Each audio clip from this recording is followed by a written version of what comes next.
जाइए उस मगरमच्छ के साथ आप भी एक सेल्फी डालिए, हम उसका भी स्वागत करेंगे। 10 दिन के अंदर मैंने सुरेश रैना को लाकर वहाँ पर नारियल तोड़वा दिया, करके दिखाइए ना। आप क्या बात करना चाहते हैं, किसको उत्तराखंडियत सिखाना चाहते हैं? जैसे कानपुर में भ्रष्टाचार धीरे धीरे खत्म हो रहा है ना, प्रदेश में भ्रष्टाचार खत्म करके दिखाऊंगा। नमस्कार, मेरा नाम है नकुल चतुर्वेदी और आप देख रहे हैं एन भारत। आज एन भारत पर इस साक्षात्कार में हम उनसे बात करने जा रहे हैं जिनकी चर्चा सिर्फ हरिद्वार नहीं पूरे उत्तराखंड में हो रही है। और अगर मैं कहूं कि उत्तराखंड में नहीं पूरे देश में हो रही है तो इसमें कोई अतिशयोक्ति नहीं होगी, क्योंकि वो जो काम कर रहे हैं धरती पर, ऐसा मुझे नहीं लगता कि मैंने अभी तक पत्रकारिता के इतिहास में किसी नेता को इस तरीके से जनता के लिए काम करते हुए देखा हो। मैंने बहुत सारे नेताओं को देखा वादे करते हुए, लेकिन मैंने ऐसा नेता नहीं देखा जिसने वादे करने से पहले जनता के लिए काम करना शुरू कर दिया हो। मेरे साथ इस वक्त हैं उमेश कुमार, जो कि पत्रकार रहे हैं और एक पत्रकार के बाद जब वो नेता बने हैं तो उन्होंने कर दिखाया है कि कैसे वाकई में इस देश में जनता के लिए काम किया जाता है। उमेश जी, नमस्कार। आपको नमस्कार। हाथ टूटा हुआ है आपका, मैं देख रहा हूँ। लगातार इस वक्त भी आप अपने क्षेत्र में जा रहे हैं। लोग कह रहे हैं, सर मैं देख रहा हूँ सोशल मीडिया पर भी ये चर्चाएं हो रही हैं कि आप सिर्फ जनता को बरगला रहे हैं मोदी जी की तरह। आप जाते हैं, फोटो सेशन करवाते हैं और फेसबुक पर डालते हैं और लोगों को लुभाते हैं, बस ये लोग कह रहे हैं, बहुत सारे लोग। क्या कहेंगे सर? देखिए, मेरा ये कहना है कि अगर हम 5 फुट पानी में गए हैं तो हमारी गर्दन तक पानी आया होगा। आप भी जाइए, आप भी उस पानी में गर्दन तक खड़े होइए और आप भी फ़ोटो खिंचवा कर डालिए। अगर हम रात को 1 बजे 2 बजे मगरमच्छ पकड़ रहे हैं गांव में जाकर, तो आप भी जाइए उस मगरमच्छ के साथ आप भी एक सेल्फी डालिए, हम उसका भी स्वागत करेंगे। हम अगर अनाथ निर्धन कन्याओं की शादी करा रहे हैं, अपने पैसे से करा रहे हैं, हम किसी गरीब लड़की का, एक बिना माँ बाप की बच्ची का, किसी अनाथ बच्ची का, निर्धन बच्ची का घर बसा रहे हैं, तो आप भी बसाइए, आप भी फ़ोटो डालिए। अगर हम स्कूल में जाकर बच्चों को स्टील के बर्तन, चम्मच और थालियाँ उपलब्ध करा रहे हैं, फ़ोटो डाल रहे हैं, आप भी डालिए। मैं कहता हूँ जो हर काम मैं करके सेल्फी या फ़ोटो डाल रहा हूँ, आप भी डालिए ना। मैं उत्तराखंड को प्रसिद्ध करने के लिए, उत्तराखंड का नाम रोशन करने के लिए मैं दुनिया के जो बड़े सितारे हैं उन्हें लाकर बद्री केदार जी के दर्शन करा रहा हूँ। मेरे दोस्त आते हैं, मेरे कहने पर आते हैं, आप भी लेकर आइए। अगर आपकी हैसियत है कि आप ऋषभ पंत, सुरेश रैना, बोनी कपूर या आप कंगना रनौत, आप बड़े लोगों को लाकर महादेव के दर्शन करा सकते तो कराइए ना। नाम, दिक्कत क्या है? अगर कोई एक बड़ा सेलिब्रिटी दिन भर आता है तो पूरे देश के सोशल मीडिया और मीडिया, इलेक्ट्रॉनिक मीडिया, प्रिंट में सिर्फ वो चर्चा रहती है उत्तराखंड, महादेव, बद्रीनाथ, बद्री केदार। तो किसका नाम हो रहा है? उत्तराखंड का, उत्तराखंड के देवों का। उनकी लोग आ रहे हैं वहाँ पर। अगर आप स्टीव जॉब नाम लेते हैं या एंजेलिना जॉली नाम लेती हैं या कोई और नाम लेता है तो आप कहते हैं कि साहब कैंची धाम प्रसिद्ध हो गया। हमारे बाबा को, महादेव को प्रसिद्ध होने की ज़रूरत नहीं है, उनका नाम तो दुनिया के कण कण में है। लेकिन आज जो लोग वहाँ नहीं गए कभी, वो अपनी इच्छा जता रहे हैं और आकर मेरे साथ जा रहे हैं, तो इसमें दिक्कत क्या है? बड़ी बात है। आप भी करिए। मैं चाहता हूँ आप भी इतना बड़ा कद करिए कि लोग आपके साथ जाएं और आप फ़ोटो डलवाएं। सर, लोग कहते हैं, आप यूपी के हैं, आप आए यूपी से, आपने उत्तराखंड की टोपी पहन ली और आपने पहाड़ परिवर्तन समिति के नाम से एक वो दल बना लिया और अब आप उत्तराखंड में सेंध लगा रहे हैं। ये उत्तराखंड के बहुत सारे नेताओं का कहना है। अंदर खाने बात कर रहे हो, भले ही वो सोशल मीडिया पर चर्चा कर रहे हैं, वो ये कहते हैं कि भाई ये तो यूपी वाला है, ये हमारे उत्तराखंड में क्या कर रहा है, ये पहाड़ वाला हमारे उत्तराखंड में क्या कर रहा है। उन्हें बताएंगे आपके भाई ये देश तो वही है हमारा। उत्तराखंड का जन्म कहाँ से हुआ? यूपी से हुआ। तो उत्तराखंड, यूपी और उत्तराखंड वालों में फ़र्क क्या है? आज आप जहाँ बैठे हैं, ये रुड़की किस जनपद में आता था? उत्तर प्रदेश के सहारनपुर में। मेरा सहारनपुर का जन्म है, मैं कैसे यूपी वाला हो गया? बिल्कुल। तो मैं तो इसी जनपद का हिस्सा हूँ, आप मुझे कैसे अलग कर सकते हैं? और फिर सबसे पहले मैं एक भारतीय हूँ। मेरी सीमा माणा से शुरू होकर कश्मीर से कन्याकुमारी तक मेरी सीमाएं पूरी होती हैं। उस सीमा के अंदर रहने वाला हर व्यक्ति जिसने इस धरती पर जन्म लिया है, इस भारत की धरती पर जन्म लिया है, वो भारतीय है। कौन, आप किस उत्तराखंड और उत्तराखंडी की बात करते हैं? हम भारतीय पहले हैं, उत्तराखंडी बाद में हैं। तो या तो आप ये कहिए कि हम भारतीय नहीं हैं, आप अपने पासपोर्ट में से, अपने आधार में से, अपने पैन कार्ड में से, सब जगह से इंडियन हटा दीजिए ना। सही है। क्या दिक्कत है?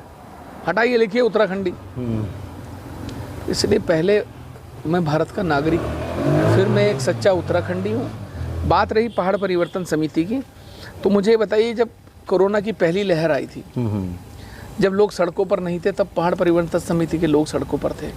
तब लोग माना, हिमनी, घेस, धारचूला, कहाँ कहाँ जाकर उस समय दवाइयाँ बांट रहे थे।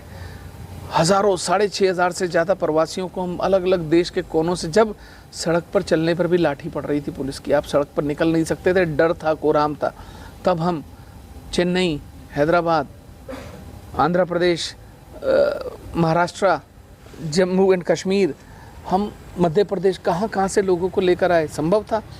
इस उत्तराखंड की धरती पर चार्टर प्लेन उतारने वाला पहला उमेश कुमार था, जो 180 लोगों को उस चार्टर प्लेन से लेकर आया था। उमेश कुमार अलग अलग कोनों से, अलग अलग हिस्सों से यहाँ लोगों को लेकर आया। उमेश कुमार ने 20 दिन में 58 जगह लैंडिंग करके पहाड़ों में ऑक्सीमीटर्स, दवाइयाँ और इंफ्रारेड मशीनें पहुँचाई। जब सरकार के पास दवाइयाँ ख़त्म हो गई थी, तब उमेश कुमार दवाई बांट रहा था। 37,000 परिवारों को राशन पहुँचाया। ऐसे ऐसे परिवारों को राशन पहुँचाया जो बिल्कुल भुखमरी के कागार पर आ गए थे, जो रोज़ कमाकर खाने वाले थे। तब आप कहाँ थे? कई लाख लोगों को हमने, जो प्रवासी सड़क पे इधर से उधर जा रहे थे, गाजियाबाद, हापुड़, हल्द्वानी रोड, हरिद्वार, देहरादून तक में हमने लोगों को सड़कों पर भंडारे लगाकर खाना खिलाया। तब आप कहाँ थे? आप क्या बात करना चाहते हैं? किसको उत्तराखंडियत सिखाना चाहते हैं? अपने गिरबान में झांकिए, तब उमेश कुमार से बात करिएगा। सर, ये सवाल अब दिमाग में आ रहा है। आपने बताया कि भाई आपने अपने खर्चे से कोरोना में तमाम लोगों की मदद की, सरकार के पास दवाइयाँ नहीं थी, आप अपने खर्चा किया। अभी भी हम खबर सुन रहे हैं, आप सड़क भी बनवा रहे हैं तो अपने खर्चे से बनवा देते हैं, सरकार बनाए ना बनाए, आप देखते हैं जनता की समस्या है तो अपना खर्चा आप कर देते हैं। ऋषिकेश सबसे बड़ा उदाहरण है जी। आज छोड़िए आप कानपुर विधानसभा, तो आप कहेंगे मैं वहाँ चुनाव लड़ रहा था, माहौल था। ऋषिकेश का श्रीदेव सुमन, जो ललित शर्मा का वहाँ पर जो महाविद्यालय है, उस प्रांगण में जो स्पोर्ट्स स्टेडियम था, जिसके समतलीकरण के लिए सालों से लोग गुहार लगा रहे थे मंत्रियों से, नेताओं से, उस स्टेडियम में मैंने समतलीकरण और जीर्णोद्धार की घोषणा करी। 10 दिन के अंदर मैंने सुरेश रैना को लाकर वहाँ पर नारियल तोड़वा दिया। करके दिखाइए ना, फ़ोटो डलवाइएगा अखबारों में, हम भी सलाम करेंगे आपको।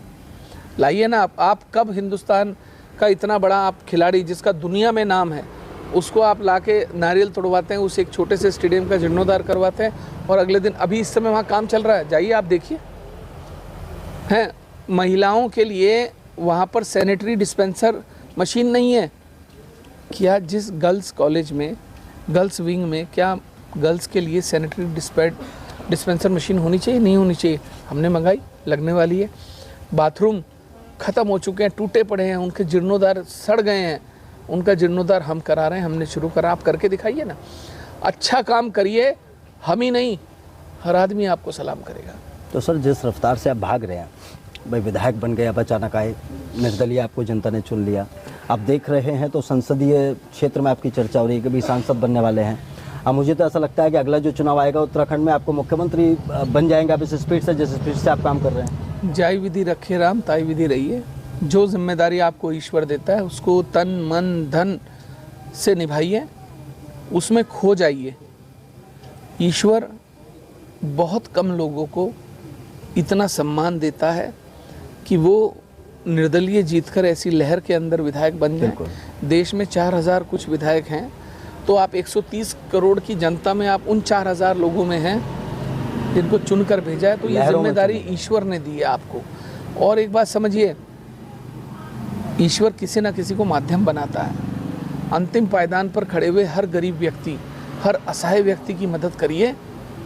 मुझे लगता है आपको बहुत चैन की नींद आएगी। जैसे मैं सोता हूँ आके रात को, मुझे ये नहीं पता होता कि मैं सिरहाने की तरफ मेरा सर था या पैर मेरे पाँव की तरफ थे, बेड पे घूम जाता हूँ इतने बेचिंत होकर। लेकिन चाहे मैं 3 घंटे सोता हूँ, वो बात अलग है, लेकिन मेरे को जब नींद आती है तो मेरे मन पे, मेरी छाती पर ये बोझ नहीं होता कि आज किसी का दलाली का या कमीशन का पैसा खाकर सो रहा हूँ, किसी का दिल दुखा के सो रहा हूँ। चैन से सोता हूँ कि हाँ, आज दिन में 200-400 गरीबों की मदद की, असहाय लोगों की मदद की, ज़रूरतमंद की मदद की। वो सुकून मेरे दिल में होता है कि बाबा बद्री केदार ने जो मुझे जिम्मेदारी दी है, उसे मैं बड़ी शिद्दत के साथ निभा रहा हूँ और उस ईमानदारी के साथ निभा रहा हूँ जिस वादे के साथ मैं यहाँ उन वादा करके जो मैं आया था ईश्वर को, उस वादे को मैं निभाने पे हमेशा खरा उतरा हूँ। 1.5 साल में मैं किसी के 1 पैसे का गुनाहगार नहीं। सर भ्रष्टाचार कैसे ख़त्म करेंगे? हम देख रहे हैं भाई 10 साल तो मुझे भी हो गए देखते हुए। अगर मौजूदा सरकार की बात की जाए मेरे पत्रकारिता करियर की, तो 10 साल मैंने नरेंद्र मोदी जी को देखा केंद्र में, प्रदेशों में भी हमने देखा कि भाई डबल इंजन ट्रिपल इंजन की सरकारें बनी, लेकिन सब जो भ्रष्टाचार था वो वहीं का वहीं है। आप भी अभी भी मैं देखता हूँ, आपको भी कभी किसी को खनखनाना पड़ रहा है फ़ोन, कभी किसी को कहना पड़ रहा है कि भाई ये क्यों हो रहा है, वो क्यों हो रहा है, ऐसा क्यों नहीं हो रहा, वैसा क्यों नहीं हो रहा। अगर बड़ी जिम्मेदारियाँ आपके पास सामने आएंगी तो इस भ्रष्टाचार के खिलाफ कैसे कदम उठाएंगे? तो रग रग में घुस चुका है सर। आप देखते जाइए, जैसे कानपुर में भ्रष्टाचार धीरे धीरे ख़त्म हो रहा है ना, ऐसे में आपको पहले हरिद्वार में और उसके बाद प्रदेश में भ्रष्टाचार ख़त्म करके दिखाऊंगा।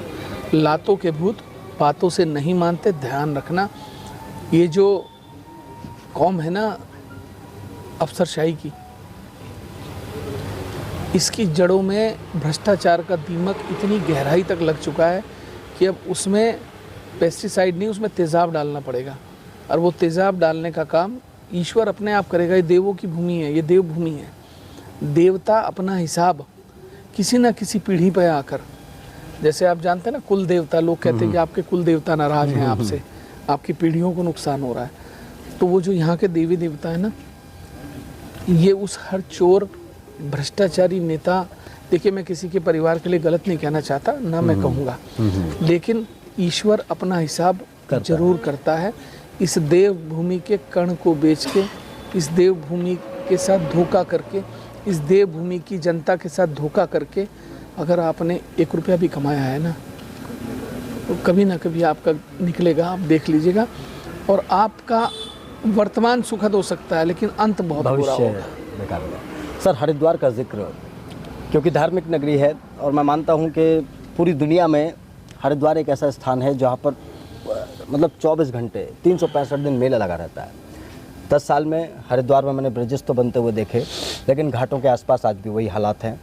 सांसद ने क्या किया नहीं पता, विधायक ने क्या किया नहीं पता। मोदी जी ने उस दौर में कहा था कि भाई मुझे माँ गंगा ने बुलाया, 2014 के दौर में माँ गंगा ने मुझे बुलाया और वाराणसी बुलाया था उन्हें बड़ी दूर जाकर। आपको तो माँ गंगा ने यहीं पास में ही बुला लिया है। तो मुझे तो माँ गंगा ने अपने किनारे बसा रखा है। क्या बात कर रहे हो? मेरा घर तो माँ गंगा के किनारे 10 फुट दूरी पर है। 10 फुट आप गिनती के 10 फुट गिन लीजिए और माँ गंगा है। तो हमें तो माँ गंगा ने बुलाया नहीं, हमें तो माँ गंगा ने बसा दिया है। बसा दिया है। तो सर क्या हरिद्वार के लिए क्या आपके दिमाग पर रणनीति है? देखिए हरिद्वार को हमें सबसे पहले भ्रष्टाचार मुक्त करना है। यहाँ जो हज़ारों करोड़ रुपए विकास के लिए आता है, जो उसमें 50% की चोरों की कमीशन खोरी है, डकैतों की कमीशन खोरी है, वो ख़त्म करनी है। ठेकेदारों की प्रथा ख़त्म करनी है, ठेकेदारी का कमीशन ख़त्म करना है। आप देखिएगा हरिद्वार सोने की चिड़िया बनेगा। और सबसे बड़ी बात, हरिद्वार का जो बेरोजगार युवा है, जब कैबिनेट का नियम है, कैबिनेट का शासनादेश है कि 70% रोजगार स्थानीय युवाओं को मिलेगा, तो क्यों नहीं मिलता? 10% में ये फैक्ट्री वाले मालिक हैं, क्या हम अडानी अंबानी के गुलाम हैं या हम इनसे डरते हैं?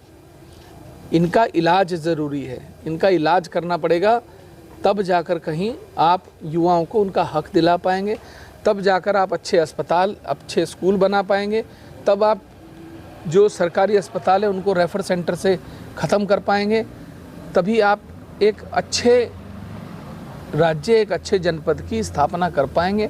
उसके लिए आपको एक बड़ी लड़ाई लड़नी पड़ेगी। हरिद्वार जोड़ो तो लोगों ने बहुत कहा, हरिद्वार तो शुरू से जुड़ा हुआ है।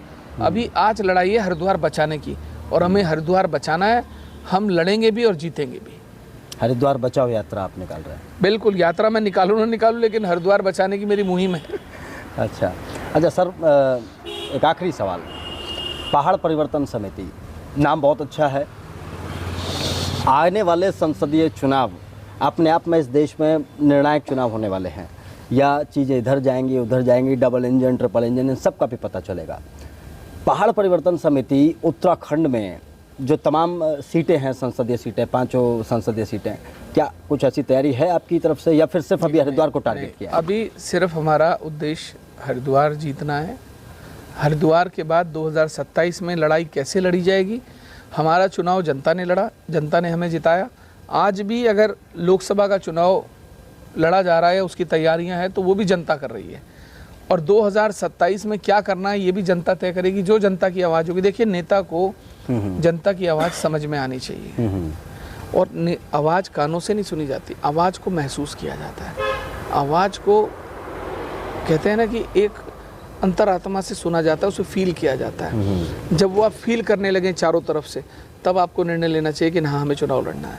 नहीं तो चुनाव कोई खेल नहीं है कि आप आए और विधायक बन गए और आप आए और आप सांसद बन गए। नहीं, जनता की जनता आवाज़। बनाएगी। आप सर, आखिरी एक और सवाल, कौन चुनौती सामने नजर आ रहा है आने वाले चुनाव में? क्या कोई बड़ा नेता उत्तराखंड का जिसका आप जिक्र करना चाहेंगे, या चुनौती कुछ और आपके लिए है?